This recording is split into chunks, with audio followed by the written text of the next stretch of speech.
with announcing. Thank you very much for joining today on a cool Tuesday here in Tucson, Arizona. I'm sure you some of you are experiencing cold weather too. So thanks again. I'm your moderator for today's Global Employer Health Consortium webinar. It's actually the fourth one we have this year, and we actually have three really exciting presentations set up for you today. On building resilience, one on for global workplace health promotion, and then the third, also with a global theme, a new exciting global awards program. So those of you who are new to the consortium, just a reminder, attended as a global thought leadership forum, and has been set up by vielife to assist organizations that are looking to improve the health and enhance performance of their employees worldwide for competitive advantage. So that's awesome. So I won't waste any more time because we have kind of a tight schedule, but as usual, we will leave time questions, of course, and discussion more toward the end. Please hold your questions after all three, after the presentations, and leave them till all three are finished. I'd like our first presentation to get ready. So our first presenters, two presenters actually, are Tony Massey, Dr. Tony Massey from vielife, the medical director from vielife, and Kevin Friery, who is the clinic director at Right Management. So Tony, please take it away.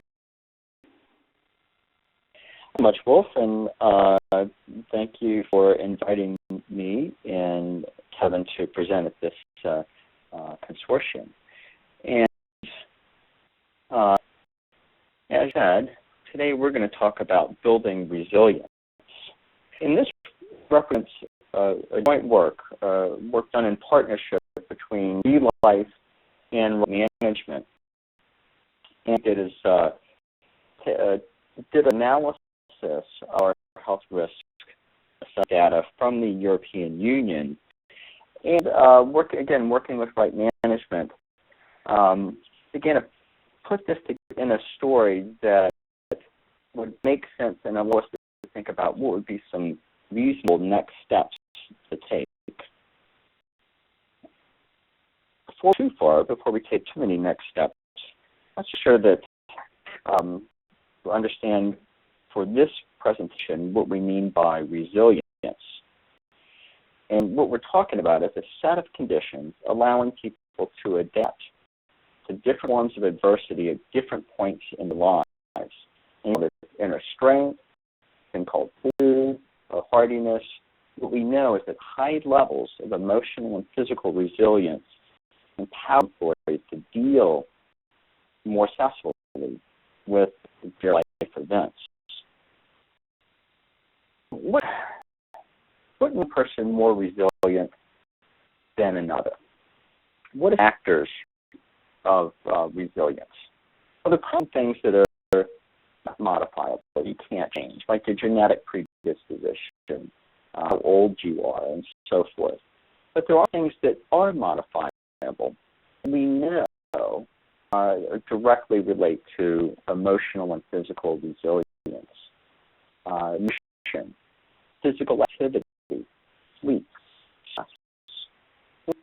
things you can do to boost or improve resilience. These interventions and wellness programs are all modifiable factors relating to resilience. This study we did with Right Management, we looked at our health risk assessments over about a 2-year period that were completed in the European Union.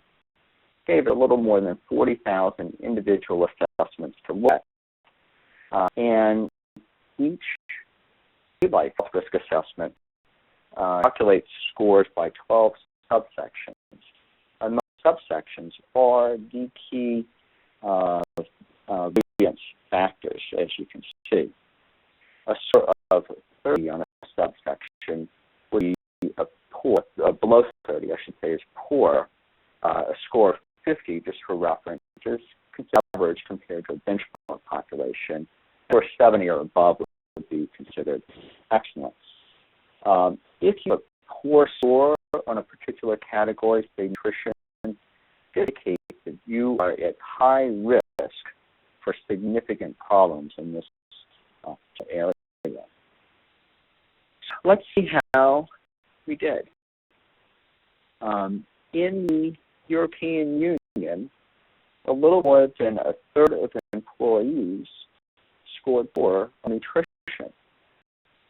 Now, it was a little more, and did a bit of analysis on this. We found that those who were poor had 50% more sickness absence, 15% reduction in productivity, and compared to employees with a good or excellent nutrition score, much higher, much more problems with stress management.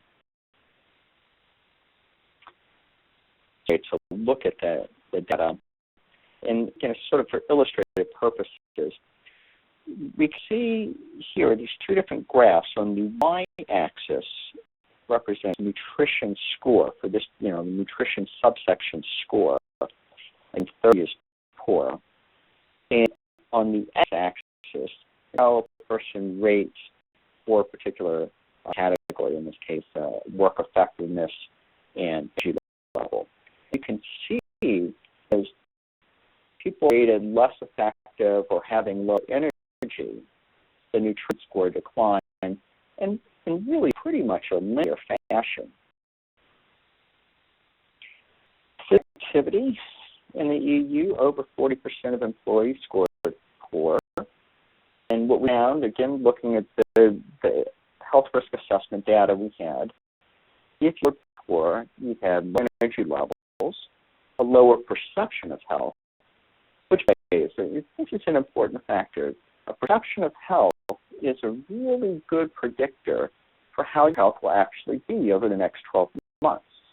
People who perceive themselves to be at poor health, for example, are much more likely to have bad health events and ability over that next year. Also, people who with a lower physical activity score, higher levels of pain. Looking at the graphs, we can see just near relationship of how physical activity scores relate to these other factors. Sleep. A third of employees scored poor on sleep. And what one is, if you scored poor, you are more likely to be overweight or obese, have pain, be less productive, and less satisfied with your job. And again, this is just the same pattern. There's the sleep scores. Stress. A quarter of employees scored poor on stress. And the poor score, we found that a poor score associated with more work impairment due to health. Again, low effectiveness, lower productivity, and low energy. Again, from the pattern we can see on the graphs. I think the findings are important for at least two reasons. The associations I just described, say with nutrition and work performance and so forth, are exactly in line with what you would expect on the peer-reviewed research literature that's published so far. So the way this validates that research is a real-world look. Validated research is a reality check. Second reason I think that this is important in a population not so much of research subjects, but of people who are actually employed and located in the European Union. The numbers we find of employees, the percentages who have significant problems in these key areas relating to resilience is, well, I don't have to tell you, these are worrisome numbers. And kind of a reality check of what's out there in the workforce. Now, of course, not enough to point out that there's a problem. In ways, that's kind of the easy part of this. What do we do about it next? What would be the next steps for us? So here I turn over to my colleague, Kevin, a clinical director at management, to go over some of the right management findings and some solutions they have found to be helpful for situations like this. Thanks very much. Here, Kevin. I'm just going to share with you three particular sets of data because I think it's fascinating looking at the research that we've produced, the data we produced, because it carries such a very strong message. The first slide I want to look at is this one, a UK-based piece of data looking at the current long-term absence figures for the UK at the top 5 causes of long-term absence. And you can see here that for the first time since data has been collected, that the number one reason for absence from the workplace is stress. And in non-manual workers, that's particularly heightened, as you can see on the red columns. If you add stress and mental ill health together, they're providing by far the greatest reason for people being away from work in the UK. Now, that's obviously a major problem in current economic climate and in any economic climate. That amount of absence, we need to find a way of addressing that. But the second piece of data we have is from our looking at our employee assistance usage in the UK. The reason people tell us they're feeling stressed is stress is the number one reason they're away from work. And what they tell us is the source of the stress lies outside the workplace in 85% of the cases. So for the problem is that there's a 15% that's caused by work, it's rooted within the workplace, and therefore the employer has access to the remedies. 85% of it is located outside of the work, but it arrives in the workplace with the employee. It's the people who we believe that well-being programs, that the sort of work that vielife and ourselves are doing addresses those sources of stress. We're talking about the nutrition, the sleep, and all those other aspects of life that impact on somebody's ability to perform well, to be present at work, and yet the problems aren't caused by work. And the great thing is the findings show that when people engage with these programs, these are three measures that are linked to resilience. They're not linked to mental health as such. They're linked to resilience. So the percentage of people using employee assistance programs who showed improved control, planning, and decision making, approaching 70% of people said they noticed an improvement in that. 60% of them said their relationships improved, and over 80% said that using this approach, using a health risk assessment, well-being programs, employee assistance programs, over 80% of them said this armed them with strategies to cope with stress. And that's what we're trying to do. What we're trying to do is shift the territory into let's build resilience, let's build a workforce that's able to withstand the pressures they face at work and at home, rather than simply let's fix them when things go wrong. Let's build them with the strength that they need and the strategies they need to cope with stress. So simply as that's the simple message from me. Over to you guys. Okay. Tony, anything to add, or are you guys done with that? I guess.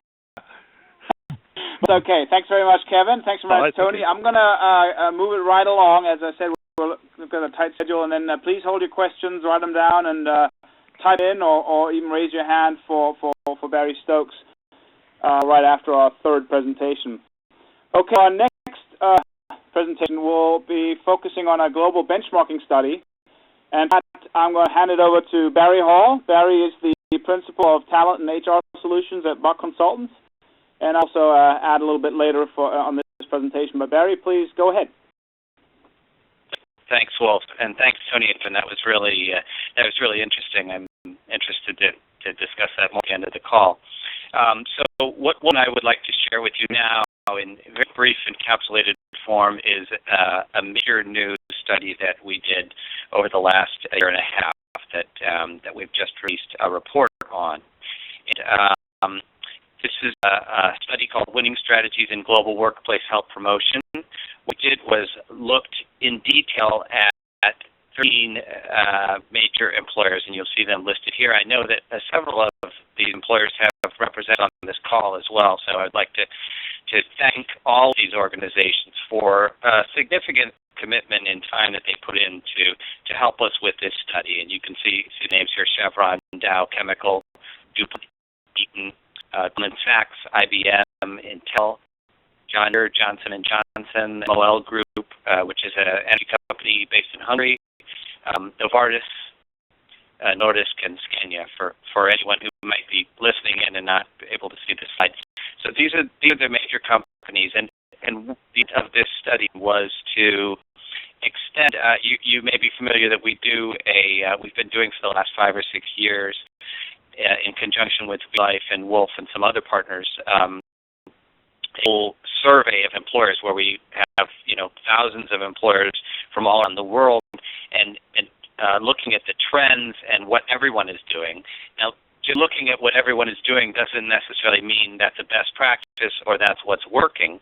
This was intended to be an extension of that reach to say, let's pick a handful of companies that have implemented global strategies, have been offering them for years, and have some degree of success, and are arguably those organizations that have figured out how to do it or are in the process of figuring out how to do it well.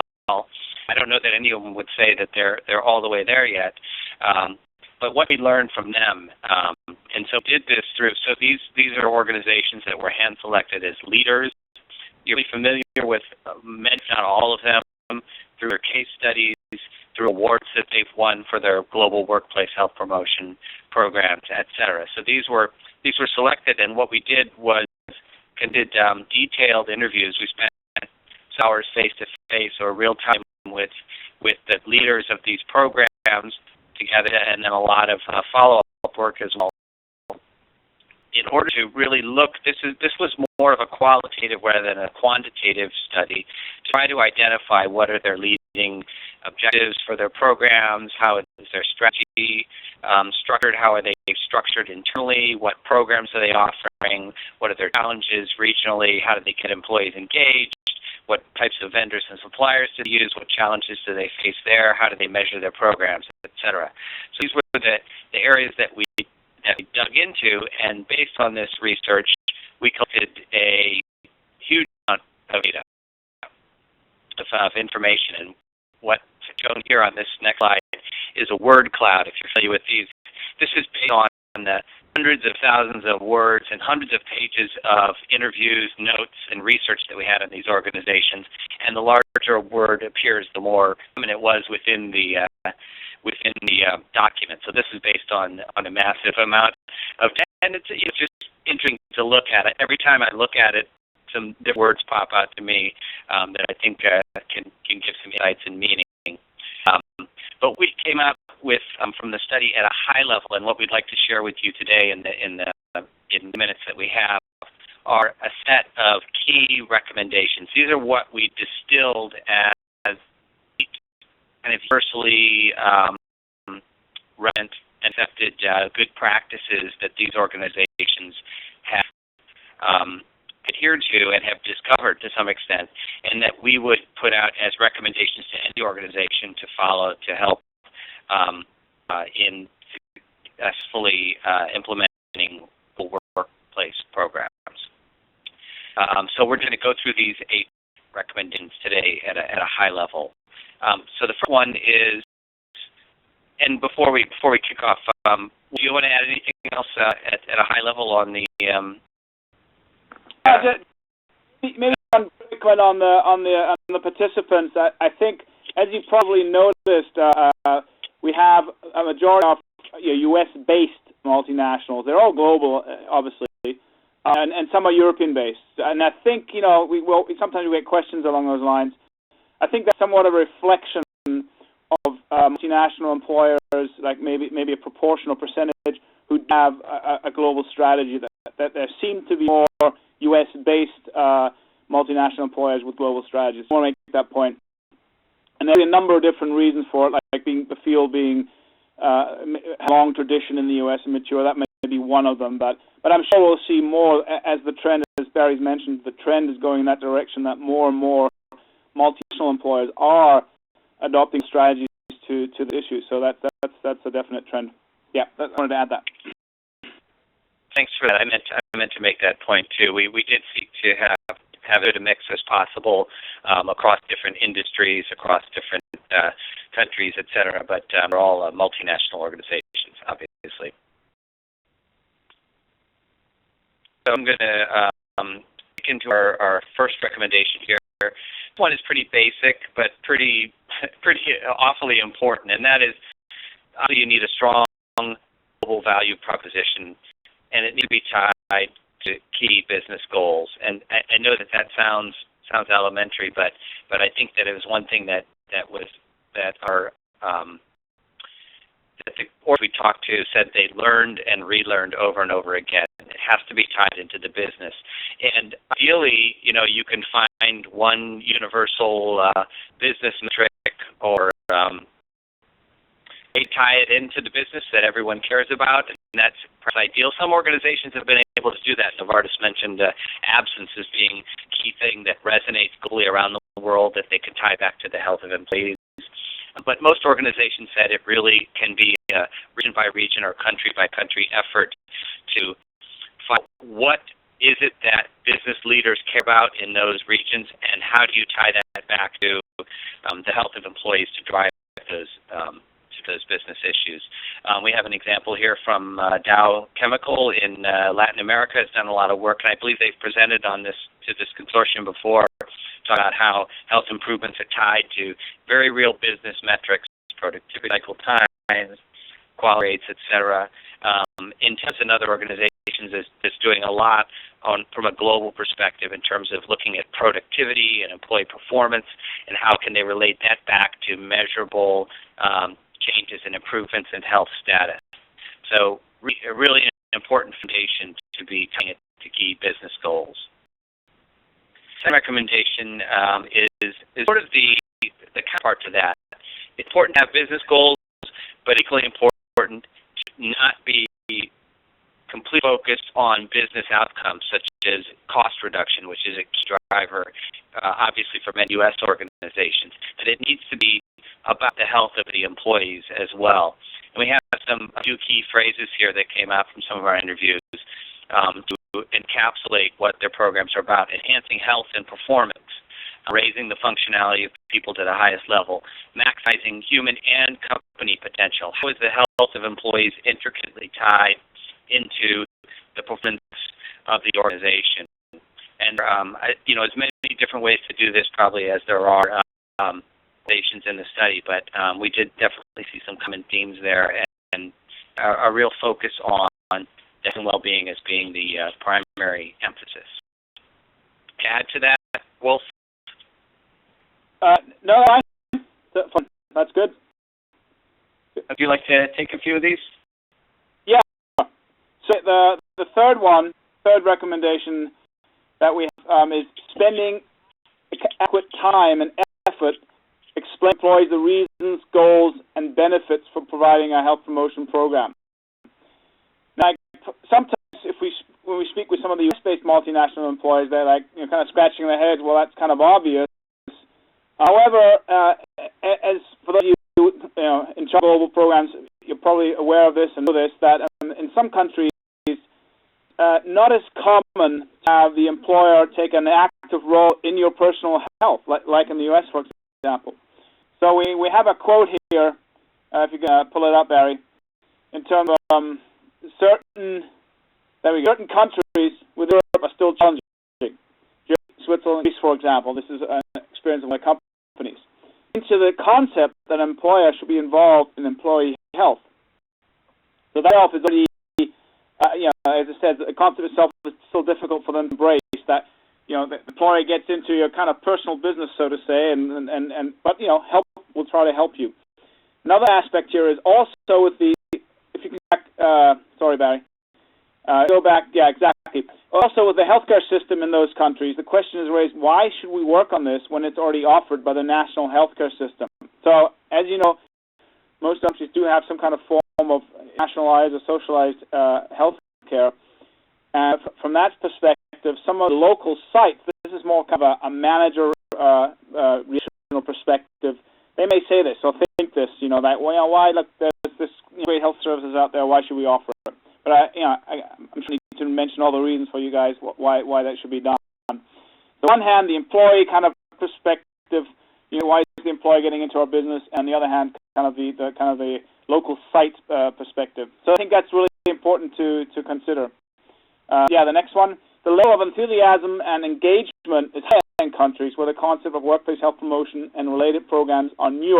For example, in Asia or Latin America, compared to countries where it's been around for a while in North America, mostly, and to some in Europe too. The companies who participated in the benchmarking study made that point that especially in some of the Asian countries, they get really good engagement rates, participation rates, and a lot of excitement around the issue of workplace health promotion, health and well-being. For some, it seems to be easier to kind of offer programs there compared to some European countries. So that's kind of an interesting trend for some employers. So therefore, I think it's really important to emphasize that and to emphasize the value and benefits, what a health promotion program can bring, although they may seem obvious to you. Okay, the fourth one here. Driving a good strategy through a central or corporate function of guidance and technical support to local sites and business units. I know a lot of you are in the middle of that, and I think that's a logical, strong point. All of the companies who participated in the study have a central function. The key really is, or the challenge is in that balance, right? Like, how strong do you want to push something, whether it's a guide, maybe a standard, guiding principles, all that kind of guidance, so to say, and technical support. How long do you want to come down on your business units? And there's a challenge in that, of course. The value in having a corporate philosophy, strategy, and a core set of programs. And power in having a global program in which employees can take pride in and feel they are part of something bigger. That latter sentence is really an issue which sometimes doesn't always get enough exposure, so to say. I think employees with a lot of these companies that we've talked to, the medical directors or the HR directors, feel strongly about that. They feel that they've heard from their employees that they're really proud of their program and that they actually look towards the other countries to have the same type of program. Of course, not identical, but the same type of program. So that's I think that goes along. It's a larger issue. It's not just health, but I think just identifying with the employer, the good employer, and then the employees have good working conditions and health programs is a big issue. The next one, of course, kind of the I don't want to say the other side, but just as important, you need to engage local resources for cultural adaptation and and implementation. Actively utilize local health professionals to help drive strategies regionally and function as a link between corporate and local sites and business units. So the risk here sometimes, or there is that the corporate unit, somewhere in the U.S., somewhere in Europe, or in Asia, or in America, anywhere in the world, so to say, where the headquarters are, and they're pushing them, so to say, some guidance or some standards around health and well-being, health promotion. That could be perceived, that could be real, but it's really important from the outset, before you even kind of put down your global strategy and your mission, that you utilize your local health professionals. You ask them, you talk to them, and you want to drive your strategies regionally. So I think that's really important. Some companies have been really successful with regional, either medical directors, as that works within their companies, or regional health services managers, to kind of make that link between the corporate unit and the local sites in all these different countries, because they know the field, they know the people personally, which is always important. They come everywhere, but it's another level, and I think that has worked well for a lot of these participants in our benchmarking study. If we go to the next one, provide global access to a core suite of health promotion program policies. So that goes kind of along the lines of earlier one where you have the fourth one where you have a central kind of function. You don't want to provide kind of a core suite or it says here which employees can have access to and can identify with. So this is an example here of Novartis where they have 4 pillars. A lot of companies are somewhat similar, but there's always minor differences where they have move, choose, know, and manage. Manage being more active in terms of like disability management and EAP and those kinds of return to work and those kinds of things. Move, obviously, physical activity, choosing for nutrition and knowing your numbers. So I think you are doing similar things, but they did a very good job, I think, Novartis, in kind of packaging this and making all their sites aware of this and having access to programs. And here I think the key is also this is very important to look at existing services out there in the countries and then link them or kind of put them under these pillars so the local managers and health professionals don't feel, well, there's something totally new coming down the pipe. We were already doing this. What about this? So I think that's really very important from a strategic perspective. The next one, establishing a healthy workplace index and a menu of services to which all sites should strive and eventually be held accountable. Some really nice examples. The one which comes up here is chemical. We even have a few on the call here, so you obviously know that very well. I won't go to all these separate elements, but it's an example of what the goal is for all sites globally to really provide programs, and guidance, and access in all these areas. And Chemical's done a very good job in actually accomplishing that. Johnson & Johnson, again, is another example where they use a menu of services and their sites strive to provide programs in all of these areas. So I think that's worked very well, I think, in terms of, again, that balance between good guidance, what should it look like, and leaving enough room, flexibility for the sites to kind of provide specific programs. So if it says access to physical activity, it doesn't have to be a fitness center, right? I mean, fitness centers are expensive in general to set one up. Even access memberships, it doesn't work everywhere necessarily. We know that in the U.S., in the European countries, it's a very common thing to do. But in other countries, maybe going to the fitness center is not that common. So that's just one example in terms of that flexibility. The 8th recommendation that we came with, or that the study participant came up with, is analyzing and addressing the psychosocial working environment as well as how work is organized in all mental health and well-being of employees. We heard from Tony and Kevin the challenge we have in terms of the data. It shows it over and over again. Stress, mental health, well-being, huge challenge for every employer. I think most every employer. And very often the programs are really focusing on the individual. Some great programs, by the way, focusing on energy management and stress management. But don't miss the side. To look at your environment and what creating it. Stress is to a large degree, but your environment could be, so-called toxic with certain elements. So obviously also a huge HR issue, and that's where the different units need to be working together. So we have psychosocial well-being is a major issue for us, and the refocus of our efforts in the country. So I think that just that it's a trend. Some countries, some regions there's a little more focus on it. I think there's more focus on it in Europe than in the U.S., for example. But we'll see more of that because the stress and the pressure issue is not going away anytime soon. So all the participants spoke very strongly about that. So at this point, I'll hand it back to Beth to kind of close our part here. Thanks, Wolf, and thanks everyone for attention to this. And I apologize, we had to go through this awfully quickly, and there's a pretty report with a lot more detail on this. We kind of went through the executive summary very quickly. Also want to draw your attention to we mentioned the annual workplace wellness that we do, and we're just ready to release the 5th edition of that. results should be out in a few weeks. Some interesting trends, some new things happening out there. So please stay tuned for those. I'm sure we'll give a presentation on the future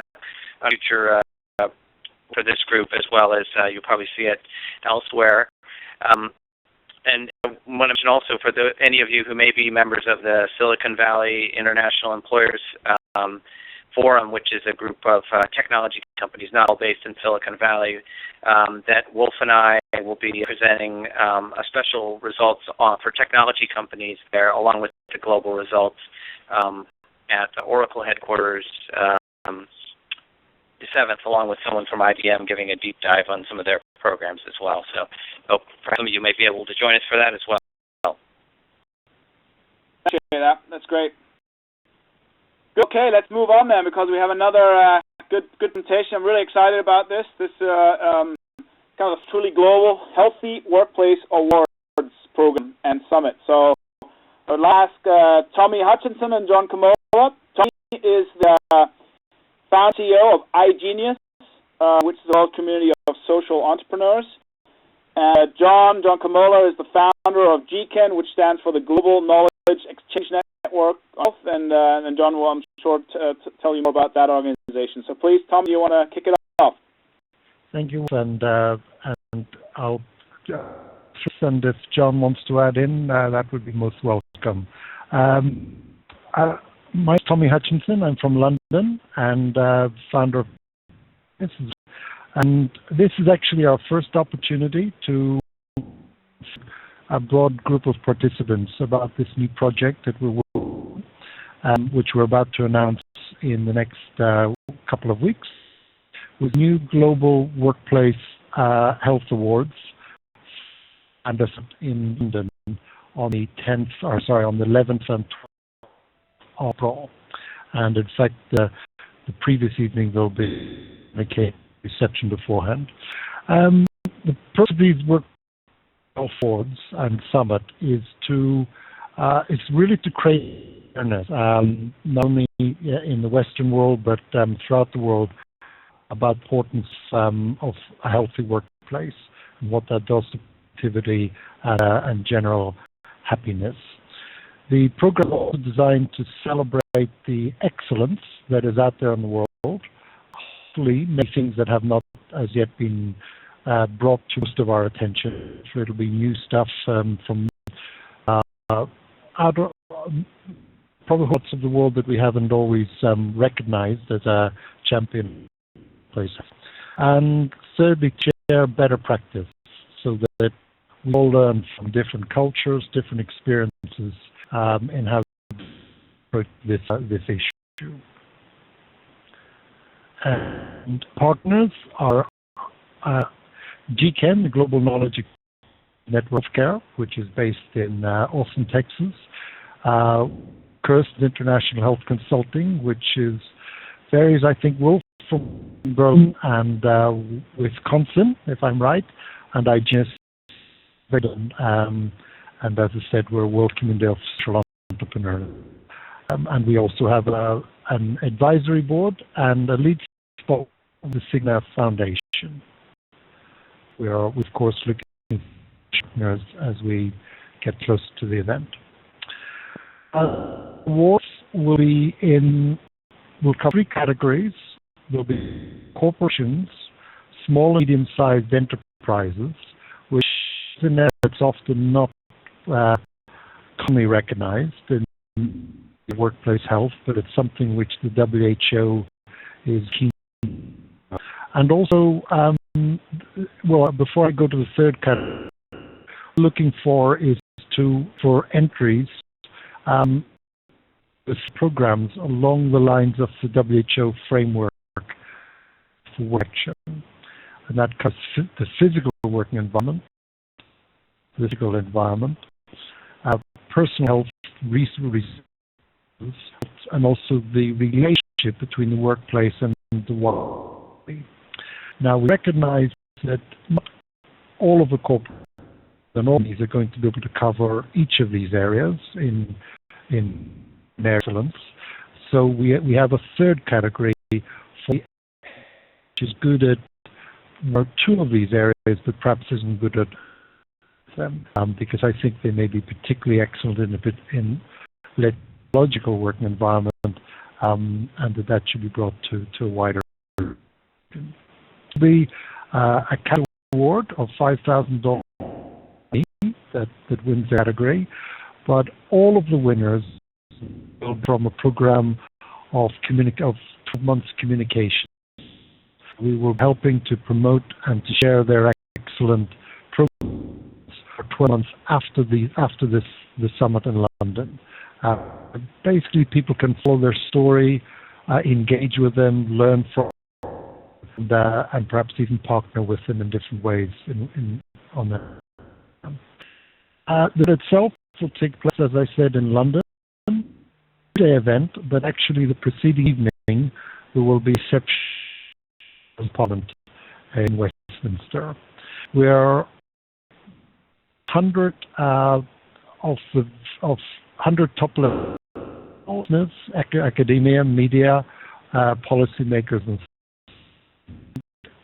we are determined to design this event a very engaging conference. So an event where people can enter each other, really learn from each other, and so that's why we're small to 100 people, because we really want to get that interaction and long-term partnership development. On the next slide, illustration of some of the people that we are inviting. Some don't know they're on a slide, but they will know soon. And so for a really good broad sway from every continent and every part of the world.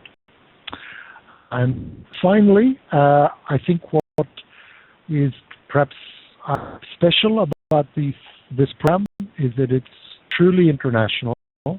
So it's not going to be just the United States, the United Kingdom, and a couple of other countries, but we're going to be a very international program. There'll be quite a lot of focus on SMEs, because that's an area that's often not touched upon sufficiently, but of corporates will be playing a very big role in this too. And so I guess you may be sitting there wondering, what can this program and summit do for me? And I would say, ask not what this can do for you, but what you can do for the awards program. We would be really, really grateful if people could look for potential nominees for areas of better practice, where people either self-nominate themselves for the awards, or someone can nominate them on their behalf. So this is a great opportunity for everybody to get out there and start searching and looking through all our contacts, looking in some areas that we haven't looked upon before, and bring to the attention of people that they could apply for these awards, or you might want to apply yourself, and you'd be most welcome to do so. We're also going to welcome people to London in April. So if you would like to participate in this event, unfortunately I noticed we haven't got an email address on it, but you can email me at, my name is Tommy, at igenius.org, or you can email my team, which is at team@igenius.org. But email me, we will put you on the list of people that we hope to be inviting to the event. Jon or Wolf, you may have something to add. Yeah, two things, Tommy. First of all, thanks a lot. I'd like to echo those comments on the awards. I think Tommy did a good job explaining, what the unique factor is here. It's created a truly global award, so we will have submissions from Asia, from Latin America, from Africa, and it's not just going to be North America and Europe as usual. And it's the first awards program that's really truly following the WHO Healthy Workplace Framework. So it is a pretty comprehensive model for those of you who are familiar with that framework or model. So that's a total, and we're very, very excited about it. And the third point may be creating a platform, which is not a one-off event and then people go home. We're going to create an interactive platform of good practices or better practices. Companies can actually replicate. We're trying to make that as user-friendly as possible. to point that out, and really exciting initiative.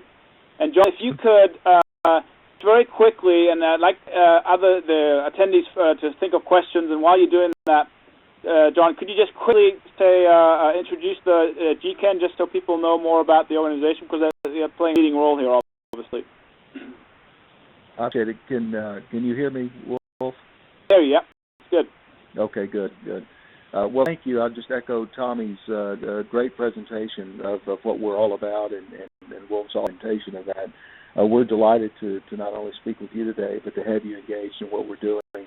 The Global Knowledge Exchange Network that we founded a half decade ago is really focused on what this program's about. It's focused on recognizing that there's a lot of cross-cultural learning that can take place and should take place. We can identify and promote emerging better practices in health and healthcare, and to do that in this instance with the award through the fulcrum of an award taking place in April. So we're creating a movement here is what we're doing, and we'll be sticking with it on a monthly basis, and I think a very unique opportunity, and hope you all will engage with us. That's great. That's very good. Okay, so I think we have around 10, 12 minutes. Any questions from any? Let me know if you see any or hear any that I don't see. Of course, I've got no questions or answers.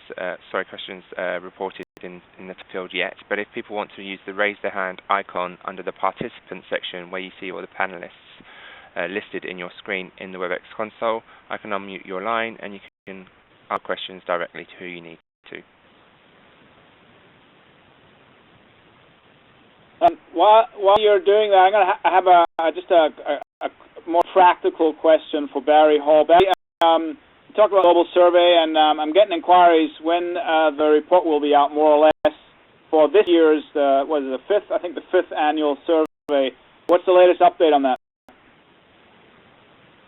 I don't have an exact date, but I would expect it within the next month or so. I know it's the report's under review now. The analysis has been done, and the report is being reviewed now. So depending on how that process goes, it should be out pretty soon.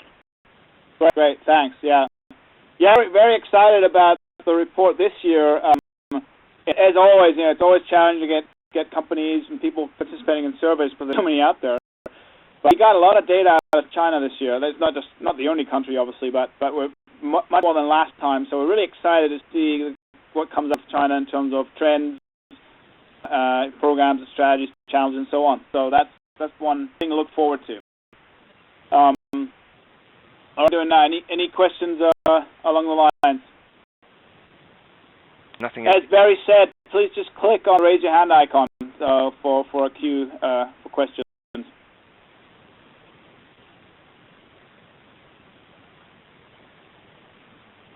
Any Stokes? Yes, so I have a question for Tony and Kevin. I thought it was really interesting to see all the relations between the resilience and the different other health factors. I'm wondering to what extent are those just correlations versus cause and effect, and to what extent you might be able to determine. Is it just that folks that are stressed also tend to be overweight and sleep, or can you draw some direct correlations between them? I think it's $1 million question. I think that cause and effect thing is $1 million question. The striking thing is that across all the areas that you measure, whether it's nutrition, physical activity, cardiovascular, sleep, whatever, the same effect is found time and time again. That people's sleep is disturbed, people's nutrition is deficient, people's physical activity is deficient. There's evidence from elsewhere that when you interfere directly with nutrition, say, and with physical health, people's sense of well-being improves. So there is good evidence, there's good clinical evidence that says improving your physical activity improves your sense of well-being. So you can do it that way around, rather than saying if you improve your well-being as a target, you will then eat better. It's much more the case that if you eat more sensibly, more healthily, if you engage in physical activity, then your sense of well-being improves. Your engagement in the workplace improves. So there's definitely a causative link in that direction, I believe. All right, Gary, for you? Yeah, very good. Thank you. Okay. Let me ask a question, Tommy. I just mentioned one sentence about creating a platform and being more than a stereotypical one-off ceremony, so to say. What can you say a little bit more about what is vision in terms of like the ongoing profiling of the case studies or of the winners and other case studies? Because I think it's a really distinguishing factor for the Global Awards program. Happy to, thank you. I suppose I'll probably break it into three areas. One, we will be the winners that we will be interviewing them at regular stages during the course of the year, 12 months after, from April onwards, interviewing perhaps on a core basis about how their programs are progressing, any insights that they would like to share with a wider community. Secondly, we hope we'll have got a platform to launch a number of ad hoc seminars, hopefully webinars like this one, and many other activities. So these will be other opportunities for the winners can engage with a wider audience. And thirdly, we hope to, we will be having a second round of awards in 2014, and the pre-winners, the 2013 winners, we would be inviting them back to that summit where they could explain how they've developed over the previous 12 months and what areas that they've improved upon, and also, if they've identified any areas of weaknesses or changing patterns that are relevant. So it's very much an ongoing process. And then indeed in 2014, we will have new winners, and there'll be over time a real wealth of information and data developing around better health in the workplace. That's great. Okay, that's really useful. We have some questions, but do you want to read them, please? Sure. This one is from Martha Maximin of Travelport.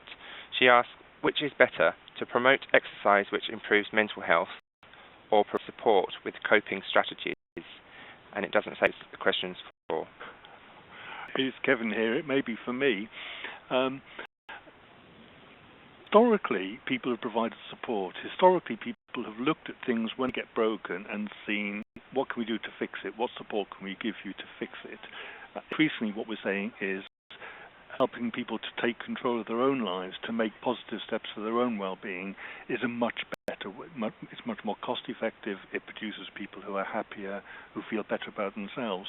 So that proactive rather than remedial approach, I think, is more attractive for individuals and also for organizations. So I would say giving people the skills to build resilience and to take control of their own resilience is always a better approach, as long as you also have access to help when things go pear-shaped, when things go wrong.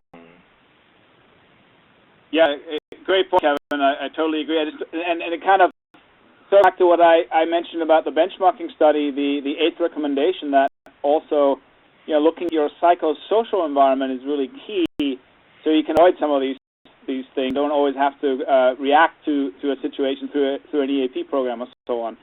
So I think that's really important to look at the working environment and how it may cause additional pressure and stress, which doesn't necessarily need to be that way. I think that's really important. And I also saw, kind of linking everything together here, the healthy workplace framework from the program at the WHO. They have the psychosocial working environment as one key avenue of influence. So if a company doesn't address that at all, they won't be able to win the award, at least in the overall category. So that's important to consider, because some companies do a great job,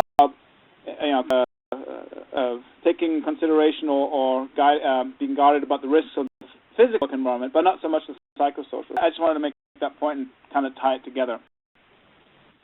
I don't know if we have any other questions, but let me ask. I think we have time for one more. Let me ask it to Barry Hall.